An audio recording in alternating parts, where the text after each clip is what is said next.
영화 잘 보셨어요? 네. 오늘 혼자 오신 분들도 많지 않을까라는 생각을 하면서 저는 이 영화 보고 그 생각이 들더라고요. 진짜 우리가 지금 시대에 마음까지도 자가격리를 하고 있는 게 아닐까. 정말 이제 우리가 그냥 정말 혼자 사는 게 트렌드고 어떻게 보면 굉장히 자기 과시를 하는 그런 걸로 소비되고 있지만 실질적으로는 좀 소외감 같은 것들을 느끼면서 실제 리얼 라이프에서는 또 이렇게 마음이 아파하는 분들도 많을 거라는 생각을 하고 이 영화를 보면서 마지막에 그래도 희망이 있다라는 생각이 들어서 발걸음이 가볍게 영화를 보고 나왔던 기억이 나는데 여러분들은 다 어떠셨을지 너무 궁금해요. 오늘 오픈 채팅방 열어서 감독님과 배우분들께 질문을 하실 수 있으니 마음껏 질문 발사해 주시고요.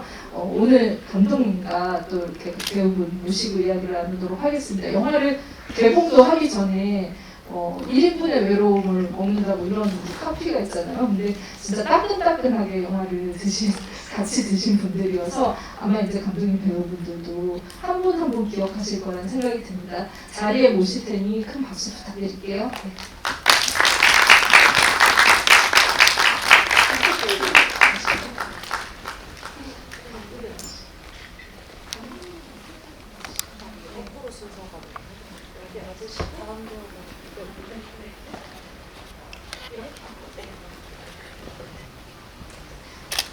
네, 착석을 먼저 하도록 하겠습니다. 감독님과 저희가 이제 좀 약간 압박하는 배우들을 이런 대형으로 앉았습니다. 이 영화가 개봉도 하지 않았는데 지금 거의 거리두기 좌석을 빼고 거의 매진이네요. 그래서 진짜 벌써 화제작이구나. 전주에 이어서 이제 서울까지 이 화제성이 올라왔구나라는 생각을 합니다. 그래서 감독님과 배우분들께 먼저 관객분들께 인사를 좀 부탁드릴게요. 네.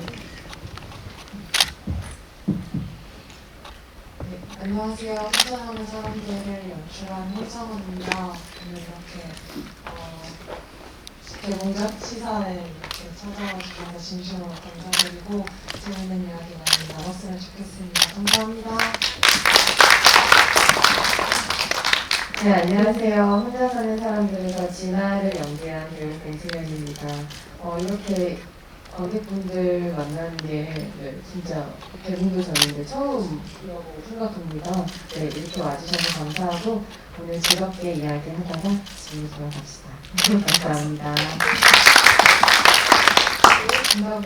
네, 안녕하세요. 혼자 사는 사람들에서 수진 역을 연기한 김다혜입니다. 반갑습니다. 오늘 개봉 전에 상영도 해주시고 또 지부의 시간도 함께 보낼 수 있게 돼서 너무 영광이고 즐거운 수다 떨고 조심히 돌아가셨으면 좋겠습니다. 감사합니다. 네, 즐거운 수다를 떨자 이렇게 말씀을 하셔가지고 네, 오픈 채팅방으로 수다를 떠는 네. 그리고 마스크를 쓰고 계시지만 굉장히 환하게 저는 약간 이 틈새로 보이거든요. 웃겨있는데 그 웃음을 못 보여드려서 죄송하긴 하네요. 그러면 어쨌든 네, 수다를 떠는 시간을 지금부터 가지도록 하겠습니다. 영화 먼저 사실은 이제 본격적으로 영화 얘기하기 전에 사실 축하를 먼저 드려야 돼요. 이 작품이 전주국제영화제 한국 경쟁 박수 먼저 치자. 사실 초청이 된 것도 그 10편의 작품에 들어간 것도 굉장히 주목할 만한 올해의 독립영화다라는 생각이 들었는데 배우상을 공세현 배우님이 수상을 하셨고 또 아트하우스 배급 지원상 그러니까 이제 극장에서 이 영화가 얼마나 많은 관객들과 만날 수 있을지 영향력을 가늠한다라고 했을 때 그 작품에 수상하는 상을 또 감독님께서 받으셨습니다. 그래서 다시 한번 좀 기를 모아서 박수를 치고 또 수상 소감을 이 자리에서 한번 리바이벌을 하는 시간을 드리도록 하겠습니다. 네, 감독님 먼저 네. 먼저 이렇게 상을 주셔서 정말 감사드리고요. 약간 제가 드린 것 같은 느낌이 없잖아요. 상이라고 현지형으로 얘기해야 될 것 같은. 네, 그래서 저는 사실 전주영화제 초청 받은 것만으로도 너무 즐겁고 행복한 일이라고 생각하면서 되게 가벼운 마음으로 갔는데 또 상까지 주셔가지고 무겁게 돌아오셨나요? 네? 트로피. 네. 트로피도 굉장히 무겁더라고요. 묵직한 게 좀 마음에 들더라고요. 그래서 그렇게 되니까 너무 과분하고 굉장히 행복했었거든요. 그래서 이제 공승현 배우가 배우상을 받아서 저한테 사실 뭐 이 정도면 작품 대상 받는 것보다 더 좋은 일 아닌가. 배우상이 굉장히 뿌듯하고 행복했어요. 네, 알겠습니다. 네. 공수현 배우님 사실 올해 배우상도 각축전이었어요. 사실 작년에 명혜란 배우가 같은 분야에서 또 수상을 하셨고 어떻게 보면은 연기력이 입증된다 이런 이제 정평이나 조족제영화제 배우상을 거머쥐셨는데 어느 정도 예상은 하셨었죠? 아니요, 사실 예상 못했어요. 사실 이 영화가 코로나 이전에 찍었던 영화예요. 근데 이제 시간이 많이 흘렀잖아요. 그래서 왜 이 영화 소식이 없지? 약간 이러면서 굉장히 전전긍긍하고 있었거든요. 근데 대본 하나 네, 그래서 내가 역시나 잘 못했구나 이러면서 감독님께 너무 죄송하다 그랬는데 이렇게 전주 영화제 초청도 되고 또 감독님도 저도 좋은 상 받아서 네, 근데 사실 제가 연기를 잘했다기보다는 감독님이 다 만들어주시고 다 해주신 거라서 그냥 감독님 덕분에 받은 것 같습니다. 너무 민망해하시는데 네 알겠습니다. 작품이 좋았고 또 이제 주목할 만한 배우에게 주는 상을 2개 부문에서 수상을 하셨습니다. 옆에서 더 좋아하셨어요. 가족 같다라는 생각이 정말 들었었는데 그 수상의 기쁨 어떠셨나요? 저희가 그 이후에 같이 한 자리에서 모였을 때가 언론 시사회 때였는데 그때 이제 언론 시사 올라가기 전에 대기실에서 태연 선생님 포함 다 같이 네. 이제 그 이야기를 하고 또 영화를 다 보고 나서의 대화를 나눈 게 처음이어서 이런 장면이 좋았다 저런 장면이 좋았다 저 이렇게 수다 떨고 이야기 하다가 언론 시사회 하러 올라갔을 때 공승현 배우님은 이 영화가 어떻게 이렇게 소식이 없지 공개 소식이 없지 이러셨다고 하셨는데 정다운 배우님은 어떠셨어요? 기다리는 마음. 저도 비슷하게 2년 정도 시간이 지났잖아요. 그래서 1년 정도 지났을 때는 언제 나오지? 이러면서 할 때가 됐는데 이러다가 이제 2년이 지나고 나서 순간 좀 잊고 있었어요. 근데 다른 작품 많이 하시느라 또. 네. 근데 이제 갑자기 전주를 가게 됐다 해서 잘 됐다 했는데 갑자기 또 개봉을 한다는 식으로 이랬는데 전주에서 처음 영화 봤을 때 진짜 제 영화를 보는 느낌이 아니라 그냥 새로 나온 영화를 보는 느낌인 거예요. 너무 오랜만에. 그러니까 그 관객 입장으로서 전주에서 보고 언론 시사회 때 한 번 더 봤는데 그때 좀 제 연기를 그때 집중해서 볼 수 있었던 것 같아요. 그 전까지는 새로운 영화 보는 느낌으로. 약간 이제 좀 약간 빠져나와서 객관적으로 좀 보시게 되신 건 거예요? 그렇죠. 2번째 봤어요. 어땠어요, 영화는? 네. 배우님께. 너무 좋지 않나요? 영화가 주는 이제 메시지가 있는 영화라고 있어요. 네. 네. 알겠습니다. 감독님 어떻게 보면은 저는 진짜 이 제목부터 시작을 해서 이 영화가 가지고 있는 어떤 이야기들 그리고 테마까지 정말 완벽하게 이건 2021년에 도착해야 되는 영화다라는 생각이 들 정도로 지금의 우리 상태, 마음, 헛헛함 소통이 되지 않는 어떻게 보면 불통의 사회를 얘기를 하는 것 같다는 생각이 들었거든요. 그래서 그 생각이 들었어요. 감독님 어떻게 이런 시나리오를 쓰시게 되셨을까? 혹시 혼자 사시면서 외로움에 사무치셨던 그런 시기가 있지 않았을까라는 생각도 들었는데 어떤 이유로 작품 구상하게 되셨는지. 사실 이 영화는 코로나 시작하기 전에 이제 찍은 영화라서 사실 코로나 영향을 전혀 안 받았는데 다 찍고 이제 뭐 영화제 가고 개봉하려고 보니까 코로나가 이렇게 다 어떤 하나의 문화처럼 그냥 일상처럼 자리를 잡게 돼가지고 오히려 되게 다른 시선으로 보여질 수 있지 않나? 라는 생각도 이제 하거든요. 시나리오를 처음 구상을 할 때는 사실 제가 외로움을 굉장히 많이 타는 인간이고 어렸을 때부터 이렇게 마음도 여리고 그래가지고 상처도 좀 많이 받고 이랬었는데 이게 어느 순간 이제 많이 상처받고 이렇게 좀 커가고 하다 보니까 혼자 있는 게 오히려 저를 제일 잘 보호하는 거라는 생각이 들더라고요. 그래서 아예 애초에 사람들 부대끼지 않고 뭔가 관계 맺지 않으면은 상처받을 일 자체가 없으니까 언제나 적당한 거리 두고 나는 내 자신을 지키고 누가 나에게 오건 또 날 떠나가건 난 영향받지 않고 이렇게 사는 게 좀 되게 멋있고 이게 어른스럽고 약간 마치 처음에 진아의 모습처럼 프로페셔널해 보이기도 하고 그렇게 좀 착각을 하던 시절이 있었던 것 같아요. 근데 그게 제가 강인하는 거라고 스스로 착각을 했었는데 나중에 돌아보니까 강인한 게 아니라 사실 굉장히 겁쟁이여서 그랬구나. 내가 내 눈앞에 있는 사람들을 사실 그런 제 방어 기제 때문에 온전하게 사랑해주고 온전하게 대하지 못하고 그렇게 폐쇄적으로 살았구나라는 생각이 들어서 마침 또 저 이거 구상을 할 때 이제 혼술, 혼밥 네. 이런 이야기들이 되게 많이 돌고 있었어요. 그래서 네. 저는 이제 저만 못나고 저만 열해서 그런 줄 알았는데 이제 다들 사실은 혼자서 뭔가 잘해내고 싶고 혼자서 어디 가든 밥도 잘 먹고 싶고 다 하고 싶은데 또 막상 그걸 또 해서 SNS에 인증샷을 올리고 이런 양가적인 감정을 가지고 있다는 생각이 들더라고요. 혼자 잘하고 싶지만 고립되고 싶지는 않은. 그래서 이거는 나만 느끼는 게 아니구나. 내가 유난히 여리고 바보 같아서 느끼는 게 아니고 되게 많은 사람들이랑 공감할 수 있는 얘기 아니야? 라는 생각이 들어서 영화를 한번 만들어서 이야기를 해보고 싶다라는 생각을 했던 것 같아요. 네.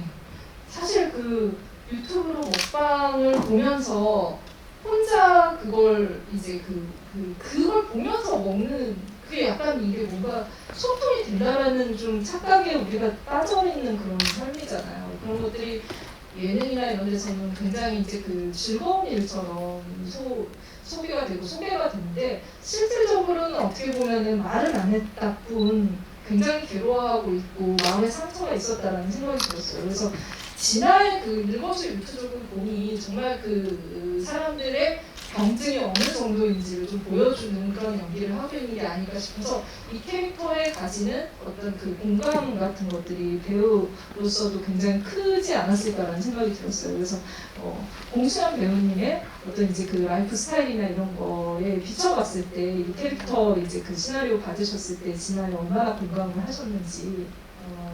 사실 솔직하게 말하면 사실 진아와 저 공수연은 교집합은 크게 없어요. 네.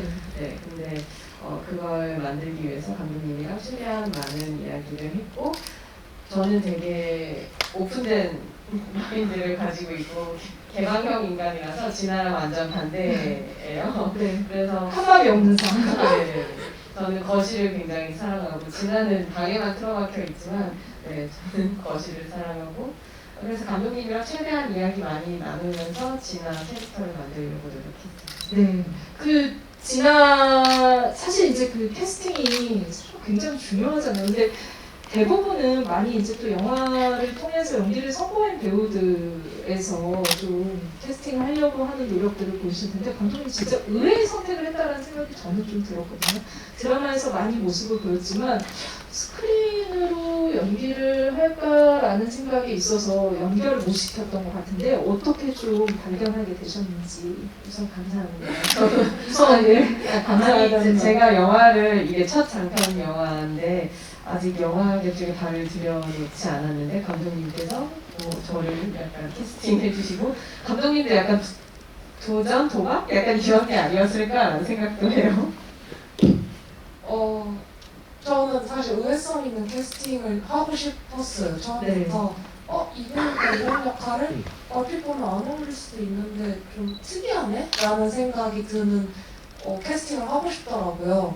왜냐면 이제 보시다시피 진아가 좀 어떻게 보면 성격이 좀 비호감이잖아요. 사람들 다 밀어내고 무뚝뚝하고 이런데 뭔가 배우의 얼굴 자체에서 오는 신선함 같은 게 있다면 이런 캐스팅을 본 적이 없고 되게 특이한 캐스팅이네라는 그런 힘이 좀 있다면은 그런 비호감의 이미지를 조금 줄일 수 있지 않을까. 그리고 지금 보시다시피 또 오승현 배우님이 되게 약간 쿨하고 도동한 얼굴도 되게 잘 나오거든요. 네, 네. 그래서 그런 무표정한 진아랑도 잘 어울리겠다라는 생각을 한 것 같아요.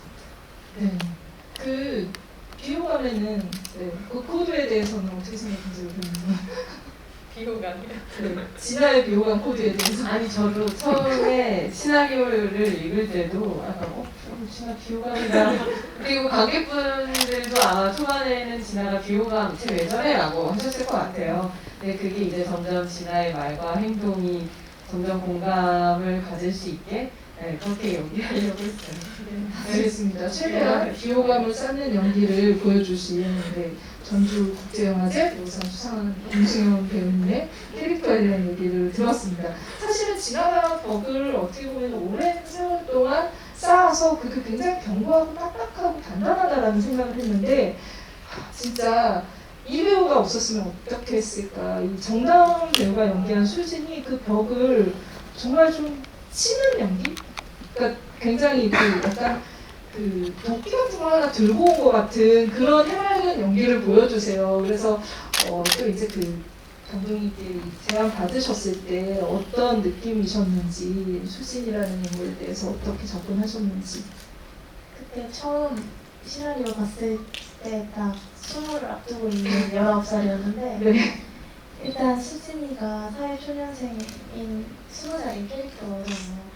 그리고 의욕은 앞두지만 항상 잘 못해내고 그런 좀 뭐라 해야 될까요? 좀 미숙한 그런 네. 모습들이 지금 내 나이 친구들이 많이 겪을 그리고 나도 겪을 그런 상황이라고 생각이 드니까 수진이에 대한 애착이 생기고 그러면서 이제 하고 싶은 마음이 더 생겼던 것 같고 감독님이랑 이야기를 했을 때 영화를 보셔서 아시겠지만 2002년 월드컵이라는 키워드가 나오는데 그렇죠. 네.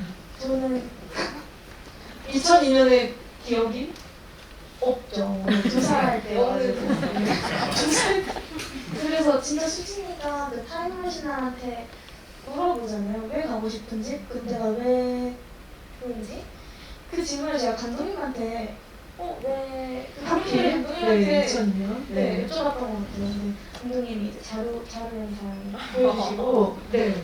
그러면서 진짜 수진이처럼 약간 꿀린 거예요. 그 자료 영상 보니까. 저 맨 처음에 그게 연기 영상인 줄 알았어요. 그 재연 영상 같은. 그때 대한민국이 사실은 좀 이렇게 끌어오르고 약간 미쳐 있었잖아요. 사실 저는 이제 너무 생생하게 기억하고 여러분들 중에도 많이 기억을 하실 텐데 그 영상을 보니까 이제 만든 영상인 것 같았다는 거죠. 네. 처음에는 그런 이제 드라마의 한 장면 같은 그런 느낌을 받았는데 실제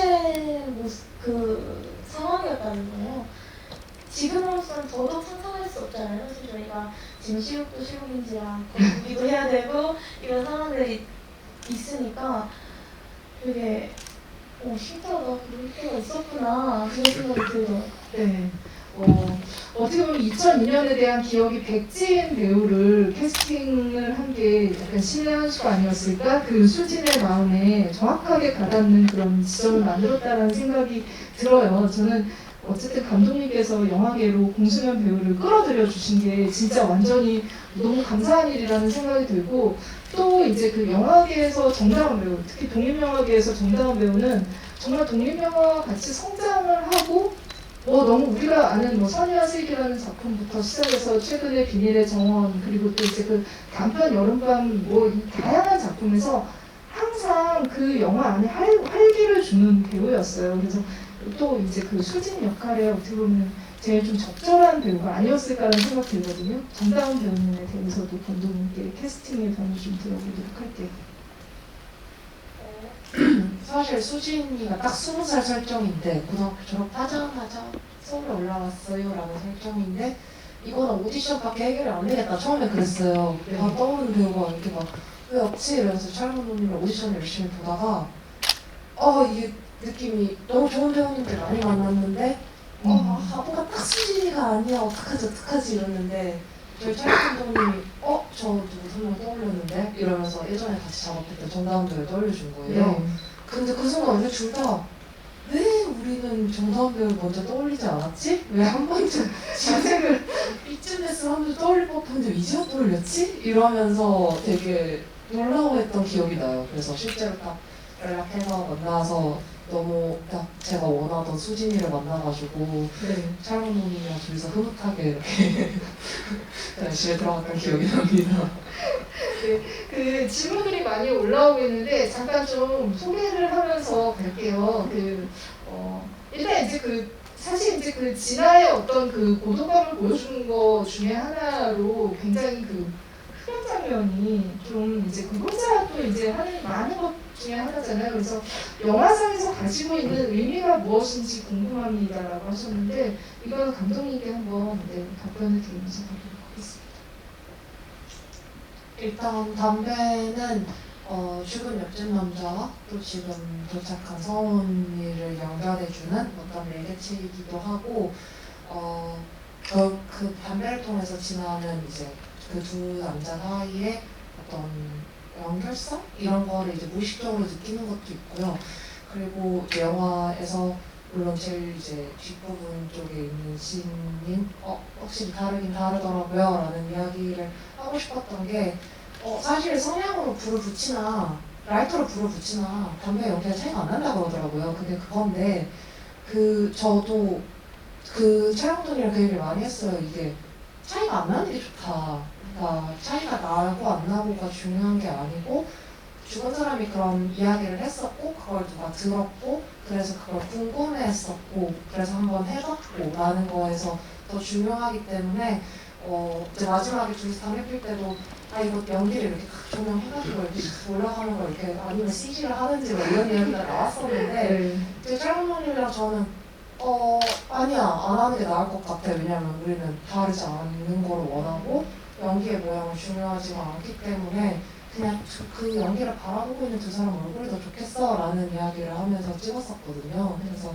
이런 담배는 사실 서훈이가 만난 적도 없는 죽은 옆집 남자와 자기를 연결시켜주는 매개체이기도 하고 또 진아가 또 위안을 좀 받을 것 같다는 생각이 들었어요. 서훈이가 그렇게 한번 시도해보는 걸 보면서 누군가가 나에게도 이렇게 내가 아무 생각 없이 한 이야기도 좀 들어주고 한번 떠올려주고 이러지 않을까라는 생각, 다 연결돼 있구나라는 생각을 좀 하지 않을까 생각했습니다. 이제 진아가 혼자 하는 여러 가지들 중에 이제 여러 가지 이제 그러니까 우리가 음식주라고 했을 때 여기서는 식습관 그리고 이제 잠잘 때 어떻게 행동하는지 그런 패턴들 같은 게 나오면서 혼자 사는 삶을 극명하게 보여준다는 생각이 들었거든요. 그래서 담배도 아마 이제 그 중에 하나 나를 소외시키는 장치라는 생각이 들고 중요한 건 사실 이제 공간적인 건데 이제 집과 제일 많이 나오는 곳이 근무하는 환경이잖아요. 근데 다들 궁금해하실 거예요. 왜 콜센터 직원으로 설정을 했고 이 둘이 콜센터에서 만나서 이렇게 서로 소외되었다 소통까지 하게 되는지 그 부분에 대해서 어떤 경험이 있으시는지 어떻게 설정을 해두셨는지 말씀 부탁드리겠습니다.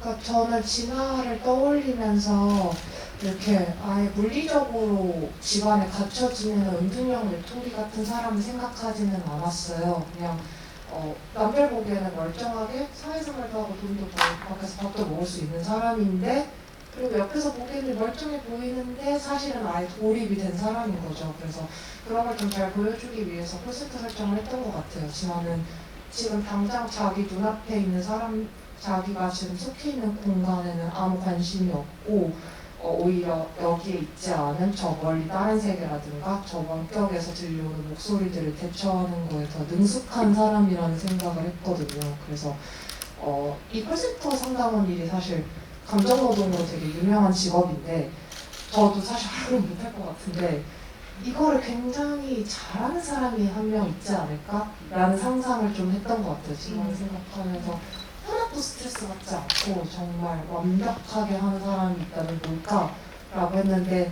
그러면서 진화 캐릭터가 만들어졌거든요. 이 사람은 그냥 멀리서 들려오는 목소리를 어떤 인간이라던가 관계라던가 감정으로 대하는 게 아니라 그냥 하나의 목소리? 그냥 이렇게 물질화된 목소리로만 처리해버리는 재능을 가진 사람이다라는 설정으로 시작을 하면서 이 콜센터가 자연스럽게 영화에 들어온 것 같습니다. 네.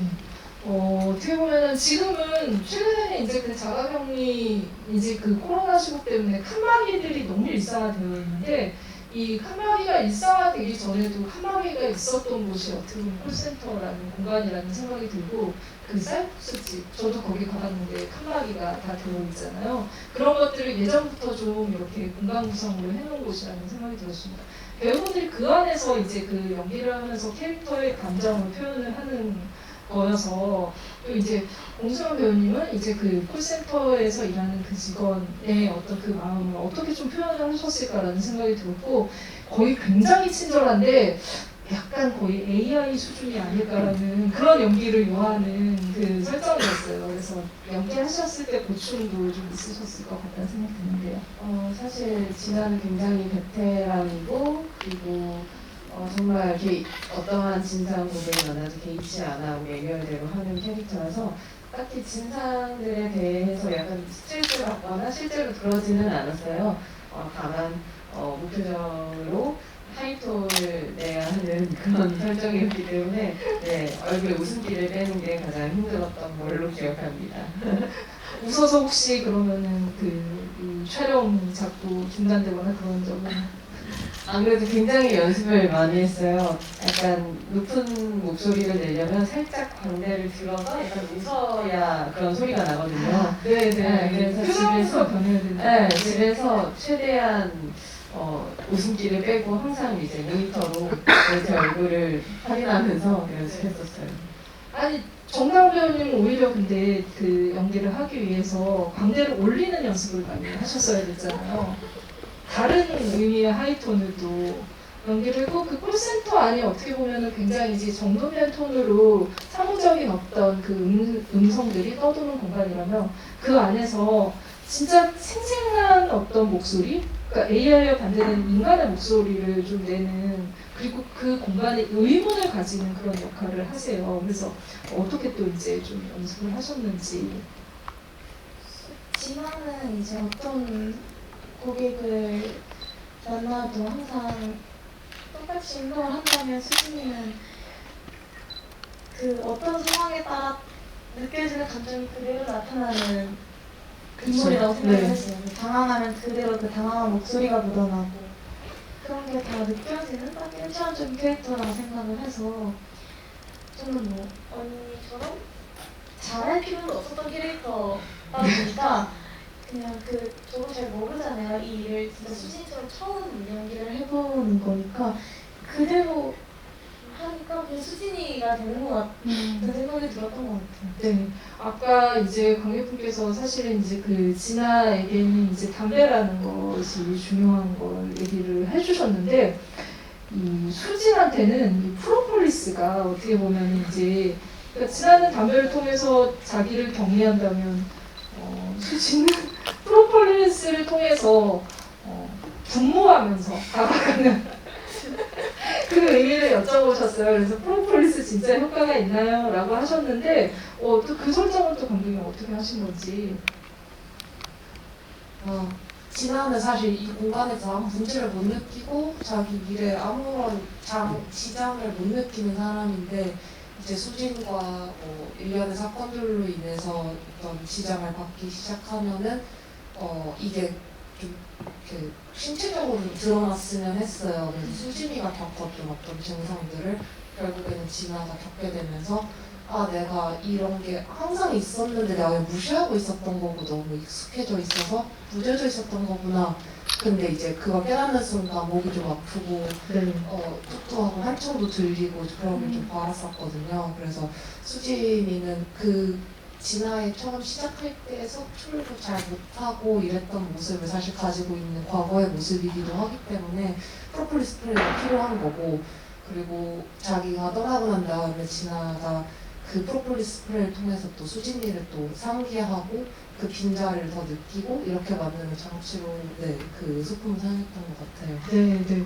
그래서 그 관객분 질문은 효과가 있나요? 라는 질문이 있으셨는데 감독님 효과는 있나요? 저도 미세먼지 신문을 좀 뿌려봤는데 잘 모르겠어요. 너무 쓰고 일단은 써서 몇 번 하다 말았거든요. 네. 한번 직접 요새 많이 팔더라고요. 저희 2019년에 잘 안 팔았는데 요새는 다 팔더라고요. 한번 시도를 해보셔도 괜찮을 것 같아요. 네. 근데 정남몽님과 공수현 배우님 같은 경우는 이제 그 프로폴리스를 실갱이를 하면서 떨어지고 이럴 때 갈등이 사실 가장 고조되는 그 소품을 통해서 그런 장면이었잖아요. 그 연기를 하실 때 좀 생각나시는 부분들이 있었다면 합이 잘 맞으셨는지. 사실 저희 그때 웃겨가지고 실제로는 너무 웃겨서 네, 정말 이것도 테이프 몇 번 갔던 걸로 기억하고 있는데, 그쵸? 결국 계속 웃겨서 이거 몇 번 왔다 갔다 할 때 네. 정했었어요. 아, 몇 번을 왔다 갔다 하다 그랬지. 네. 그래서 좀 웃겨가지고 실제로 제가 저를 풀리고 미안해야 되는데 제가 자꾸 웃음이 나는 거예요. 그 기억이 있어요. 네, 실제 현장은 네, 웃음이 가득했다라고 하고 프로폴리스의 효과는 웃음 유발. 네. 근데 굉장히 어떻게 보면 이제 그 영화가 가지고 있는 그 리얼 라이프가 가면서 이 영화에는 죽음이 떠돌고 있다라는 생각이 들어요. 그래서 이제 질문 주신 분 중에도 그 질문이 있는데 어머니의 죽음과 옆집 그 사람의 죽음이 의미하는 게 무엇인지에 대한 얘기를 했어요. 어떻게 보면은 이 혼자 사는 사람 자기가 가지고 있는 공포감도 있을 테고 그리고 그 옆에 있는 그 죽음이 어머니의 죽음은 사실은 이제 이 성격을 형성하는데 굉장히 중요한 역할을 했던 전사라는 생각이 들거든요. 그리고 옆집 사람의 죽음은 어떻게 보면 계속 이 사람이 그런 것들을 떠안고 살아가는 이런 문제가 있을 텐데 감독님께서 어떻게 설정하시면서 이 죽음을 사용하시는지. 일단 맨 처음에 시나리오를 구성하면서 생각했던 거는 바로 옆집에 일단 제일 먼저는 그건 것 같아요. 내가 고독사하면 어떡할까였던 것 같고 혼자 살고 있기 때문에 굉장히 고통스럽고 느린 죽음이 아닐까라는 겁을 좀 먹었었던 것 같고 그 다음에 시나리오를 구성하면서 생각했던 거는 옆집에 사람이 죽었는데 혼자 죽었는데 내가 그걸 일주일 동안 몰랐다면 어떨까라는 생각을 하게 됐어요. 근데 뭔가 좀 이상한 거예요. 좀 죄책감이 살짝 이상하게 드는데 제가 죽인 것도 아닌데도 근데 이 죄책감을 또 그대로 인정하기에 뭔가 억울하고 제가 책임질 일은 또 아니잖아요.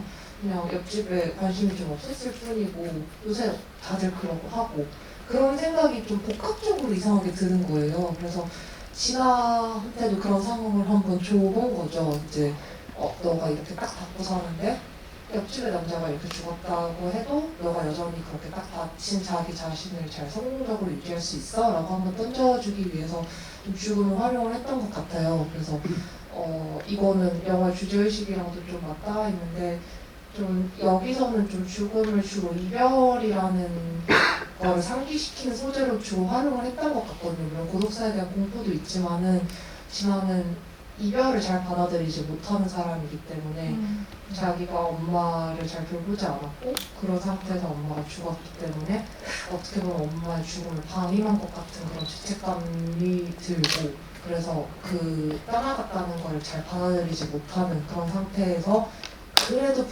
자기의 어떤 고치를 잘 이렇게 딱딱하게 유지하고 있었는데 옆집 남자가 이제 죽으면서 그 모든 게 상기되면서 끌고 들어와지는 그런 계기가 됐다고 저는 생각했었어요. 그 어떻게 보면 이제 그 외로움과 공포가 좀 맞닿아 있다라는 생각이 계속 들고 진아 곁을 좀 떠들고 있다라는 생각이 들었어요. 그게 좀 약간 벽을 쌓는 계기라는 생각이 들었는데 배우님께도 그 죽음이라는 것에 대해서 어떻게 좀 해석하시고 연기하셨는지. 네, 감독님이 얘기하셨던 것처럼 진짜 작별 인사를 못하고 그냥 보는 사람들에 대해서 약간 또 무서움도 있고 혼자 고독사에 대한 그런 것도 있고 감독님이랑 똑같이 느꼈어요. 네, 일심동체로. 네. 제가 관객분이 이 영화에 이제 그 죽음과 연결해서 이 질문이 좀 그러니까 같이 소개해드리면 좋을 것 같아요. 이 영화의 몇몇 장면이 좀 호러 영화 같다라는 생각이 들었다고 하셨어요. 좀 염두에 두시고 하신 장치인지. 네, 좀 미스테리한 부분들을 좀 가지고 가고 싶었어요. 왜냐면 이 영화를 보시면은 이제 진아가 되게 영화 초반에 굉장히 단단하게 자기 세계를 잘 구축해서 이걸 유지하는 모습을 그대로 따라가고 있거든요. 그래서 진아는 아마 이 세상에 대해서 다 안다고 생각했을 거예요, 영화 초반에. 근데 이게 자기만의 세계가 깨질 때, 뭔가 이상한 사건들로 깨질 때 이제 영화도 진아가 처에는 주변 공간을 또 보여주는 선택을 한 것도 진아가 난 이 세상을 안다고 생각했는데 이 공간을 안다고 생각했는데 그게 아니었나? 라는 거를 관객분들도 동시에 느끼게 하기 위해서도 있었고 그때 진아가 느끼는 감정이 미스테리일 거라고 생각했어요. 이게 뭐지? 원래 세상이 이랬나? 나만 몰랐나? 라는 그런 미스테리가 있을 것 같아서 관객분들 관객들이 이제 보면서 진아랑 같은 감정을 좀 같이 공감을 하면은, 물론 이제 정확히 똑같은 감정은 아니겠지만 미스테리의 감정을 공유하면은 진아의 감정을 잘 따라갈 수 있지 않을까라는 생각을 했던 것 같아요.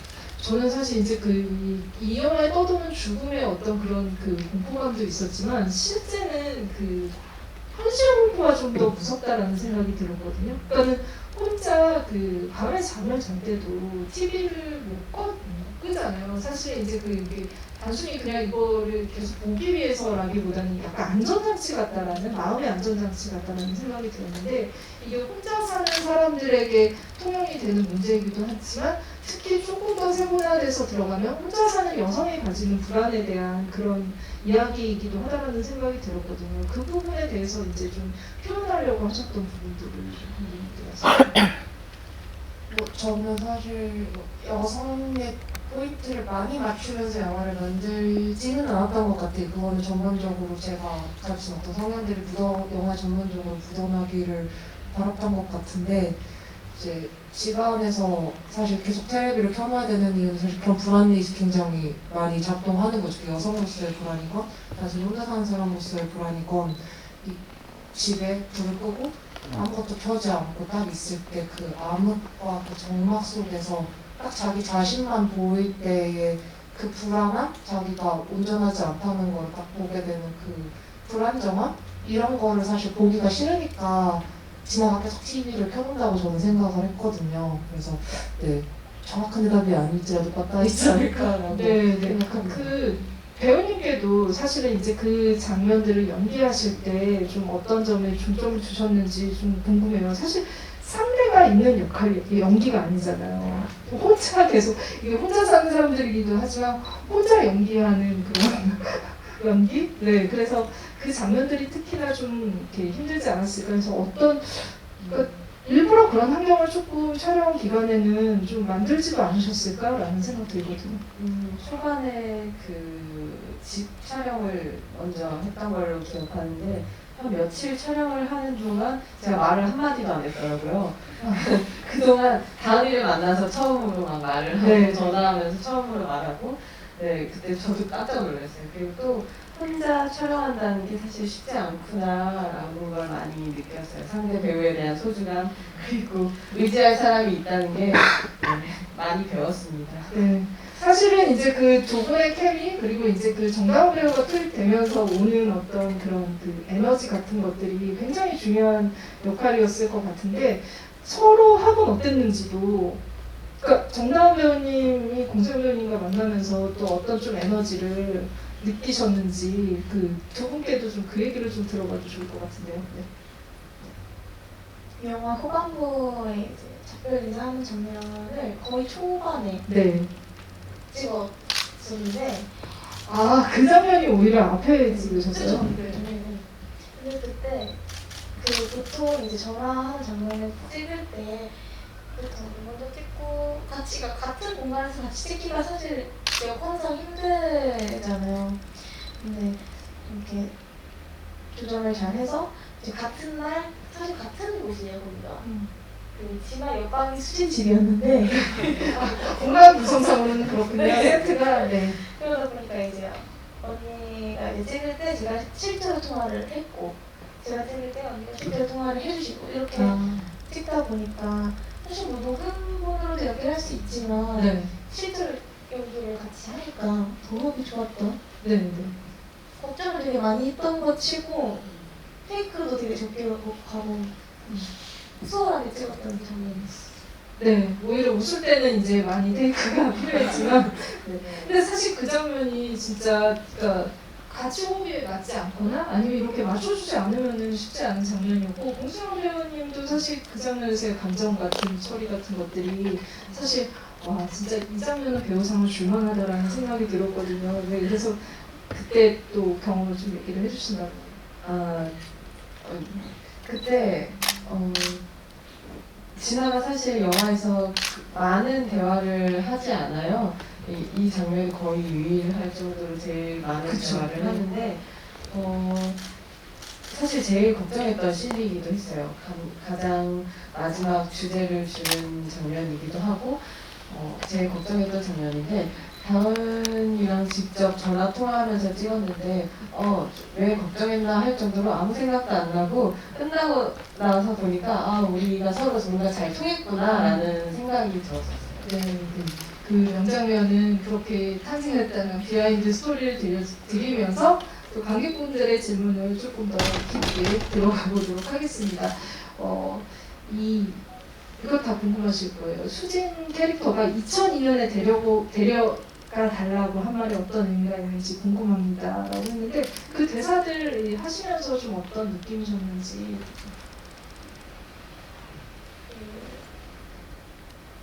타임머신 남이 얘기를 하잖아요. 그때 얼마나 좋았는지에 대한 이야기를 수진이한테 해주는데 수진이도 당연히 알고 있다고 생각해. 어떻게 과거로 돌아갈 수 있겠어요. 근데 그 얘기를 듣고 그럴 수 있다고? 이렇게 내가 해본 사회생활에서 만난 사람들은 이렇게 나한테 차갑고 좀 벽이 있는 것 같은데 그렇게 아무 관계 없는 사람들끼리 얼싸안고 좋아할 수 있다고? 이런 마음에 말도 안 되지만 그럼 나도 데려가 달라고 했다고 생각을 했어요. 이 진짜 그 계속 수지는 벽을 두드리는 연기이기 때문에 그 두 분께서도 이렇게 하실 때 좀 서로 소통을 좀 안 하는 연습도 하셨을 것 같고 현장에서 그럴 것 같거든요. 전혀 그렇지는 않나요? 네. 무슨 말씀 하실 말씀 있으세요? 현장에서 언니가 진아랑 너무 다른 사람이에요. 그래서 같이 이야기도 많이 하고 사진 찍고 놀고 같이 밥도 먹고 진아 혼자 먹잖아요. 네. 같이 먹고 저도 사실 많이 밀어내야 하는데 실제로는 그렇지는 않았고 그리고 연기하는 동안도 힘들었어요. 너무 귀엽고 사랑스럽잖아요. 네. 근데 약간 좀 미안했어요. 약간 진아를 연기하면서 밀어내야 하니까. 네. 알겠습니다. 두 분은 웃음이 많았고 서로 소통도 많이 하셨다고 하십니다. 이 또 다른 질문. 감독님께 이 질문 드릴게요. 박민규, 손혜원 배우님들 목소리 연기에 좋은 배우님들이 많이 또 영화에 참여를 하셨는데 이들의 캐스팅 비하인드도 궁금하시다고. 제가 시나리오 쓰면서 어느샌가 이제 타임머신남이 실제 취재하면서 들은 얘기거든요. 제가 생각해낸 게 아니고 그래서 타임머신남 사례를 듣고 이걸 시나리오에 넣으면서부터 목소리는 박민규가 했으면 좋겠다는 생각이 들더라고요. 그렇게 찰떡인 사람이 더 생각이 나지가 않고 박민규 배우님 특유의 그 약간 눈치 보는 듯한 말투 있잖아요. 약간 소심한. 네, 소심하고 안녕하세요 하는 그게 너무 찰떡이지 않나 해서 좀 대체가 잘 안 됐어요. 그리고 개인적으로 친하니까 패스를 해주겠지라는 생각도 있었던 것 같고 예원 배우님도 사실 예원 배우님이 여기에서 목소리 비중이 굉장히 높아요. 말라도 많이 도와주고 개인적으로 많이 친하기도 하고 그 대학에서 강의하는 그 진상 같은 경우에는 좀 톡 쏘고 좀 딕션도 이렇게 따박 박아주는 그런 목소리가 너무 필요한데 예원 배우가 워낙에 그런 딕션이 정확하고 목소리가 딱 귀에 딱 들어온다고 해야 되나? 그런 배우여서 그렇게 해서 캐스팅을 하게 됐어요.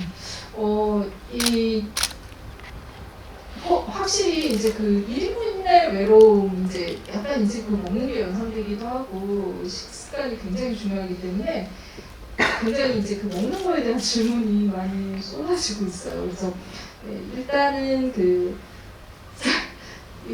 재밌네요. 이 질문. 쌀국수 클로즈업 장면이 자주 나오는데 혹시 미분당 협찬인가요? 라고 하셨는데 혹시 감독님이 자주 하시는 게 아닐까? 아니 정말 협찬일까? 제 단골집이어서 제가 여기였으면 좋겠어요 했는데 노승현 배우가 얘기를 듣더니 저희 삼촌이 거기서 일을 하시는데요? 하는 거예요. 그래서 그래요? 그러면은 삼촌은 많이 받겠네 이러고 지냈던 기억이 있습니다. 공수현 배우님 영화를 위해서 삼촌을 끌어들이셨군요. 삼촌이 아주 흔쾌히 그리고 쌀국수도 점심으로 자주 먹기도 하고 감독님이랑 이 영화 찍기 전에 그 쌀국수 집에서 굉장히 많은 이야기들을 하고 많은 미팅을 했습니다. 아니 영화 찍을 때도 그렇게 쌀국수를 드셔야 되는데 미팅도 또 거기서 하신 거예요? 감독님 괜찮으세요? 아 네. 아 네. 그럼 잠깐 좀 저희가 쌀국수를 진짜 많이 먹었는데 질리지가 않고 네. 진짜 맛있었어요. 신선한 맛이어서 네. 영화 촬영하실 때는 한 어느 정도 드셨어요? 영화 촬영할 때 그날 점심으로도 그걸 먹고 야식으로 먹고 네. 그날 촬영하면서도 한 몇 그릇 먹었죠. 네. 이 똑같은 식당에서 그 똑같은 메뉴만 먹는 이유는 뭔가요? 라는 질문 주셨어요. 네. 이게 뭐 쌀국수여도 좋고 아니어도 다른 음식일 수도 있을 거라는 생각이 들었는데 감독님 기침하셔가지고 괜찮습니다. 프로폴리스 스파레요. 그러네.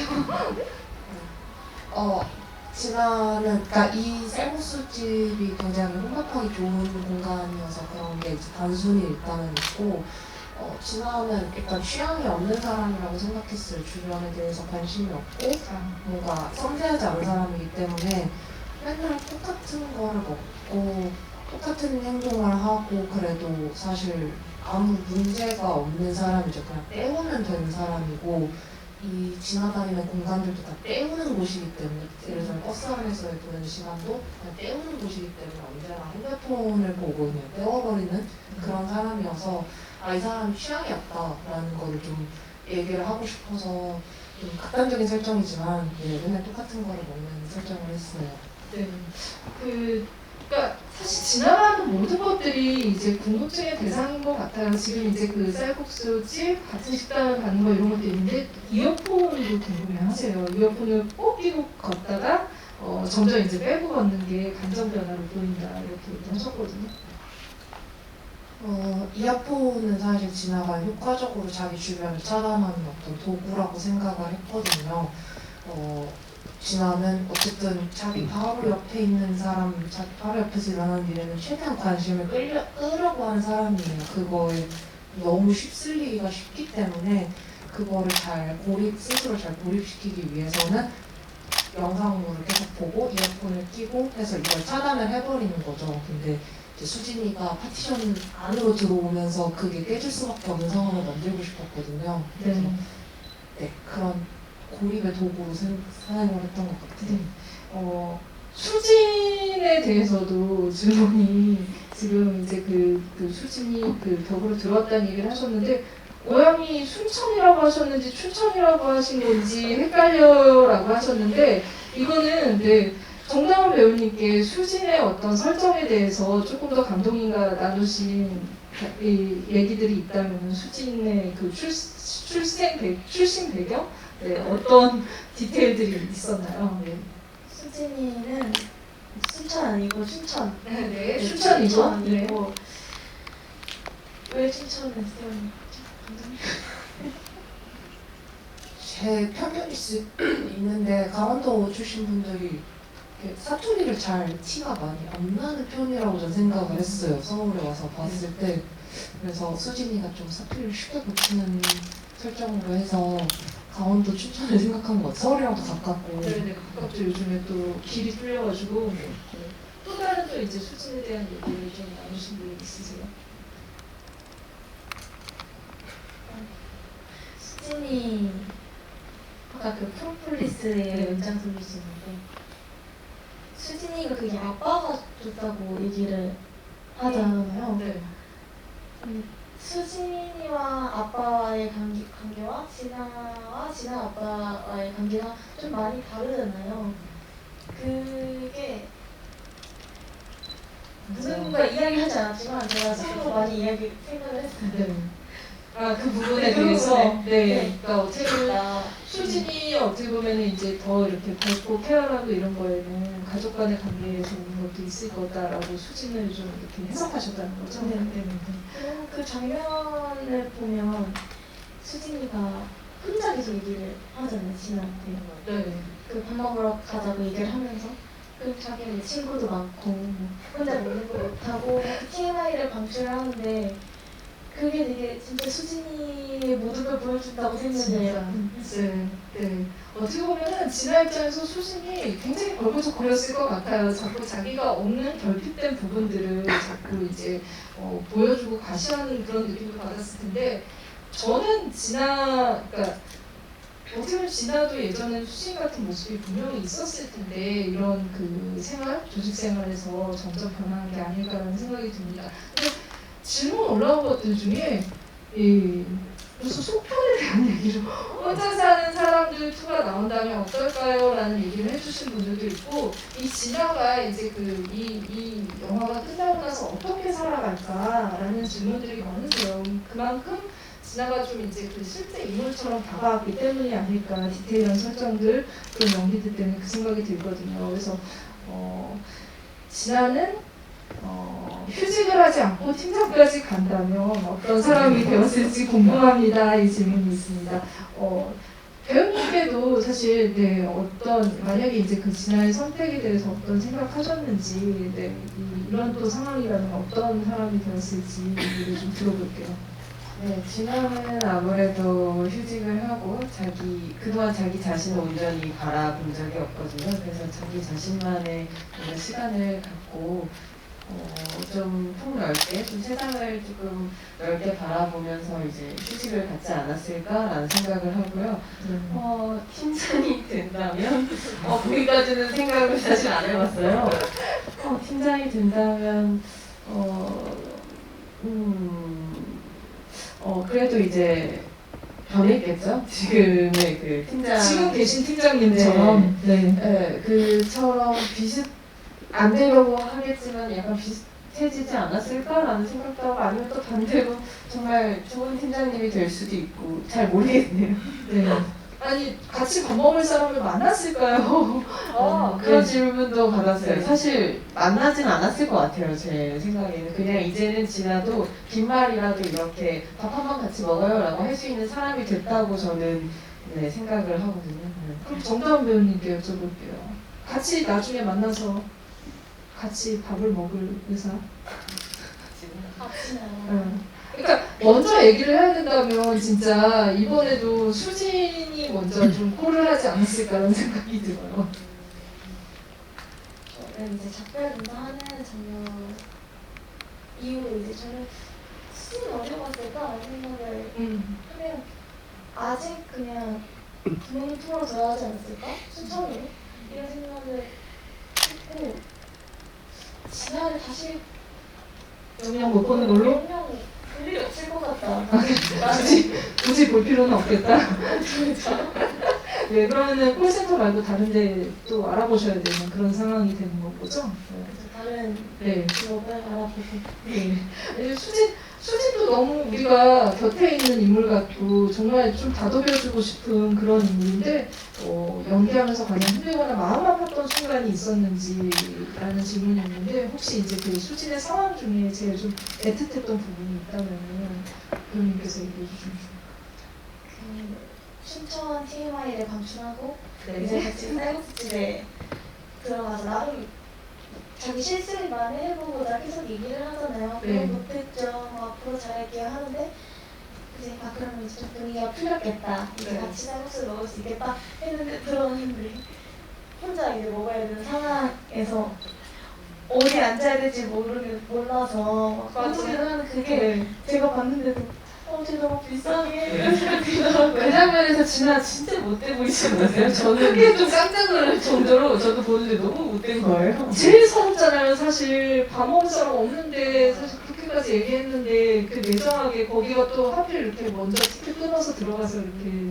어쨌든 이 영화의 이 혹독함을 만들어주신 공수연 배우님의 삼촌분께 감사를 드려야 될 것 같네요. 그런 구조가 나오기가 쉽지는 않은데 이 공간에 대한 얘기도 사실은 좀 많이 질문이 있으셔가지고 이 질문은 아파트 복도가 일자형이라 이게 옛날 아파트 구조죠.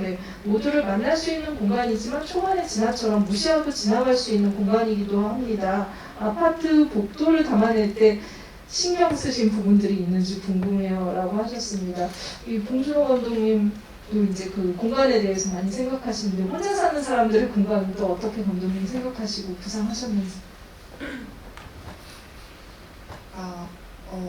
이 영화의 로케이션이 되게 좁잖아요. 결국에는 로케이션들이 계속 반복이 돼야 되는데 이걸 어떻게 담아내야 되는가라는 생각이 사실 촬영적으로는 제일 1순위였던 것 같아요.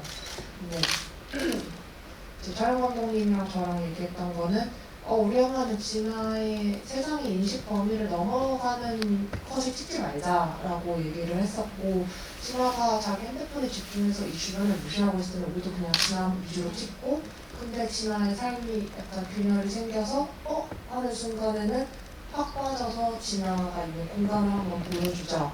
그게 바로 진아의 감정 그 자체가 아닐까라는 생각을 하면서 찍었거든요. 그래서 제일 중요했던 거는 이제 어떤 씬이 이 공간의 루틴인가 아닌가를 제일 먼저 생각했던 것 같아요. 그래서 약간 애매한 부분들도 있어요. 근데 이제 촬영 감독님 나랑 여기까지 루틴이니까 똑같이 찍어. 이 전씬과 똑같이 정확히 똑같이 찍어. 근데 여기는 루틴이 깨지니까 달라져야 돼. 어떻게 좀 더 넓게 이렇게 이야기를 많이 해서 예를 들면 쌀국수집 같은 경우에도 일단 복도를 먼저 물어보셨으니까 복도도 정말 계속 단조롭게 찍거든요. 그냥 진아 따라서 하려고 하고 옆집 죽은 남자가 떠들 때도 죽은 남자한테 사실 포커스를 안 넣어줘요. 그냥 진아가 관심이 없기 때문에 포커스 안 넣어주고 그냥 쭉 가고 모험배우한테 미안하지만은 그러다가 옆집 사람 죽었어 라는 순간에 아예 이제 아파트 저 건너편 건물 옥상으로 이제 그 시간 맞춰서 촬영감독님이랑 제가 뛰어가가지고 멀리서 찍었거든요. 그러니까 내가 있는 공간이 이런 복도식 아파트구나라는 생각조차도 안 하고 있던 진아가 이게 이런 거 살고 있구나라는 걸 보여주려는 그런 것들이 좀 필요했었던 것 같아요. 그래서 공간에 대한 고민들을 그런 식으로 표현했던 것 같습니다. 네, 아마 이제 이 공간 설정이 사실 이 영화의 주제의식을 나타내주는데 굉장히 중요한 설계가 아니었을까 싶어서 이 부분에 대해서는 더 많은 얘기들이 좀 필요하다는 생각이 드는데, 오늘은 또 이제 프리미어 시사로 영화 개봉 전에 이렇게 미리 좀 영화의 궁금증을 풀어보는 시간이었잖아요. TMI도 많이 이제 오늘 방출된 것 같긴 한데, 앞으로 더 많은 좀 TMI와 또 감독님의 의도, 배우님의 연기에 대해서 좀 들어볼 수 있는 토크들이 많이 열릴 예정이에요. 그래서 오늘은 톡방의 질문을 여기까지 좀 받고, 톡방의 요청사항도 굉장히 많았어요. 그래서 50만이 되면 어떤 공약을 하실 건가요? 있어서 요즘은 또 공약을 안 걸면 또 이제 안 되는 시대가 됐습니다. 그래서 즉석에서 생각하실 것들이 있으면 오늘 좀 마지막으로 공약에 대해서 좀 생각하고 갈까요? 사실 제가 너무 비관적인 사람일 수도 있는데요. 50만은 사실 제가 엄두를 안 내기 때문에 어떤 공약을 걸어도 상관없을 것 같은 느낌이 들고 공약을 지킬 일이 없을 것 같아요. 이루어지지 않을 거기 때문에 너무 비관적이라요. 근데 그게 현실적이기도 해서 어떻게 말씀드려야 모르겠네요. 50만 숫자에 지금 약간 압도당해서 지금 생각이 안 들어요. 그쵸, 이 분위기에 진짜 좀 약간 이 여세를 몰아서 관객을 좀 이렇게 많이 확장해야 되는 그런 상황인데, 배우님은 좀 어떤 평소에 공약에 대해서 생각하시는 게 있으신지? 사실 공약에 대해서 전혀 지금 50만이라는 숫자에 되게 당황했고, 저희가 미리 먼저 홍보 영상을 찍었어요. 1만이 되면, 2만이 되면, 이미 풀게 이미 있는데 사실 저희가 1000만까지 이렇게 찍어서 3만까지 갈까요? 그러면서 여러분 세계 다 보시려면 진짜 많은 힘이 필요합니다. 독립영화가 이렇게 팍팍합니다요. 정다은 배우님 신박한 공연을 한다고. 네. 우선은 1만도 생각을 해야 될 것 같아요. 그것도 뭘까요? 아이디어가 있을까요? 네. 그러면 많은 아이디어도 주시면은 또 이제 찬찬히 생각하면서 이제 개봉 며칠 안 남았으니까 그동안 잘 계획해 볼게요. 오늘 이렇게 프리미어 시사로 관객분들과 만나셨고, 아마 이 영화에 대한 뜨거운 관심도 확인하는 자리가 아니었을까 싶은데, 감독님 배우분께 마지막으로 인사를 들으면서 갈 것이고, 그리고 그 전에 사실은 저희가 이거 질문하신 분들한테 선물, 여기 이제 톡방에도 올라왔는데 선물을 드릴 거예요. 지금 이제 공수연 배우님의 얼굴에 감독님과 배우님의 사인이 있습니다. 그래서 세 분께 드리려고 하는데 기억에 남는 질문을 한 분씩 좀 뽑아주시면 그분께 드리도록 하죠. 네, 5분? 아, 5분. 네. 일단 마지막 인사를 먼저 드리겠습니다. 오늘 아, 네, 일단 인사드릴게요. 맞죠? 네, 네. 네. 이거 순서 맞죠? 네, 먼저 뽑아주시고. 먼저 뽑는 거 먼저? 네. 저는 프로폴리스 스프레이가 네. 네, 기침도 많이 나게 하고 해서 그쵸. 제일 감독님한테도 좋은 지금 것 필요하시고, 네, 알겠습니다. 네, 축하드립니다. 네. 네, 그리고 쌀국수 이야기를 해주시군요. 네, 삼촌님께 감사를 드릴 수 있었던 네. 쌀국수 질문. 네, 알겠습니다. 정다운 배우님. 2002년 월드컵 일이 해주신 2002년 월드컵 그 질문 주신 분, 또 나와서 받아주시면 좋을 것 같고요. 저도 그러면은 제가 그러면 두 분을 뽑아야 되겠군요. 첫 질문을 하신 분은 첫 질문이어서 소개를 드렸었어요. 이제 흡연 장면의 의미에 대해서 말씀 주신 관객분께 하나를 드리고 50만 공약으로 다음 토크를 열어주신 관객분께 드리도록 하겠습니다. 5분께 박수를 손 한번 들어주실래요? 5분? 네. 하나, 둘, 셋, 네. 다 쓰셨나요? 네, 축하드립니다, 모두들. 네. 그리고 그러면은 이제 마지막 인사를 하면서 끝마쳐 보도록 하겠습니다. 네. 일단 사실 이렇게 시사회 아닌 일반 관객분들 만나는 게 오늘 좀 처음이어가지고 많이 되게 재밌고 즐거웠던 것 같아요. 저 영화 관계자들 이외에 정말 아예 처음 이제 와주시는 분들을 뵙는 거여서 더 많이 설렜던 것 같고 지금까지 나왔던 질문들 제가 많이 받아봤던 질문들이랑 되게 다른 질문들이 좀 다양하게 많이 나왔던 것 같아서 제 영화에 대해서 이렇게 다른 방식으로 생각할 수도 있구나라는 재밌는 지점들을 많이 찾았던 것 같아서 너무 감사하고 저희가 월 19일에 개봉하니까요 주변에 많이 보라고 좀 이렇게 뻥튀기 좀 해주시고 너무 재밌다 너무 좋다 뻥튀기도 많이 해주시고 홍보 많이 부탁드립니다. 감사합니다. 감사합니다. 같이 보는 영화가 되기를 바라겠습니다. 네, 오늘 이렇게 일반 관객분들 모시고 진짜 시사회를 한 게 처음이에요. 그래서 관객분들은 어떻게 봐주셨을까 너무 궁금했는데 그래도 안 나가시고 다들 이렇게 봐주셔서 적었어요, 제가. 너무 감사합니다. 네, 저희가 1만, 2만, 3만 공약 영상을 찍었는데 그 영상을 보여드릴 수 있도록 도와주세요. 영상 진짜 궁금하네요. 먹방 이런 거 찍으신 거 아닐까라는 생각이 드는데 어쨌든 영상 꼭 보도록 박수 부탁드립니다. 정다운 배우님. 저도 이제 영화 개봉 전에 이렇게 생각했던 것보다 너무 많은 분들이 시간 내서 저희 영화 봐주셔서 너무 놀랐었는데 그래도 같이 말로 대화는 못했지만 메신저 창을 통해서 많은 이야기도 하고 저희도 바라보지 못한 질문에 대해서 대답하면서 저희 안 들리셨겠지만 오 이랬었거든요. 너무 재밌었던 시간이었습니다. 감사합니다. 지금 그 말과 동시에 지금 인사하시는 동안에도 5만 공약에 대한 여러 가지 아이디어들이 막 나오고 있는데 굉장히 실현 불가능한 것도 있어요.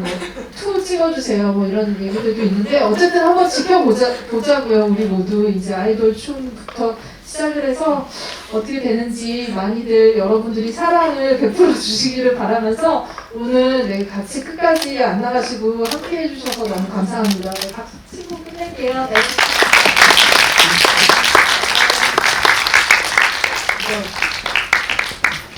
나중에 보여드릴게요. 감독님과 배우분들께도 질문.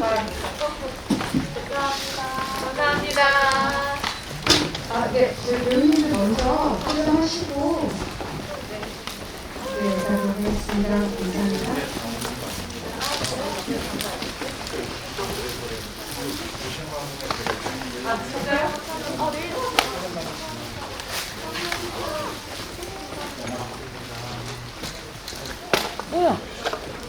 앞에 있었어.